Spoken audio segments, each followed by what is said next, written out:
اعوذ باللہ من الشیطان الرجیم، بسم اللہ الرحمن الرحیم، اللہم صلی علی فاطمہ و ابیہا و بعلہا و بنیہا۔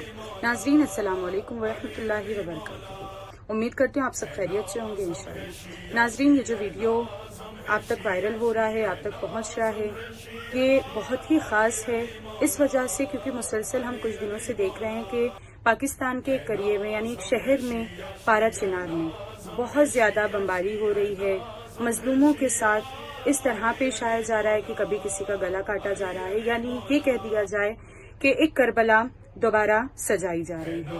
لہٰذا ان لوگوں سے گزارش ہے کہ جو کربلا معلیٰ میں، آج ہم مساعد سن کے کہتے ہیں کہ کاش ہم کربلا معلیٰ میں ہوتے، بس انہی لوگوں سے مخاطب ہو کر کہہ رہی ہوں کہ جو لوگ کربلا معلیٰ میں امام حسین کے ساتھ نہیں تھے، آج انہیں دوبارہ موقع ملا ہے کہ ہم پارا چنار کے لوگوں کے لیے وہ سب چیزیں وہاں جا کر نہیں کر سکتے ہیں، یعنی شہر پاکستان جا کر، پارا چنار جا کر ہم وہ ساری چیزیں نہیں کر سکتے ہیں، لیکن ہم نے ممرہ میں ایک احتجاجی جلوس کا اہتمام کیا ہے۔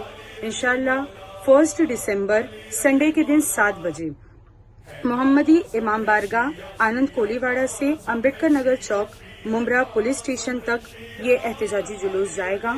تمام خواہران سے، خواتین سے اور تمام مومنات سے شرکت کی گزارش ہے۔ السلام علیکم ورحمۃ اللہ وبرکاتہ۔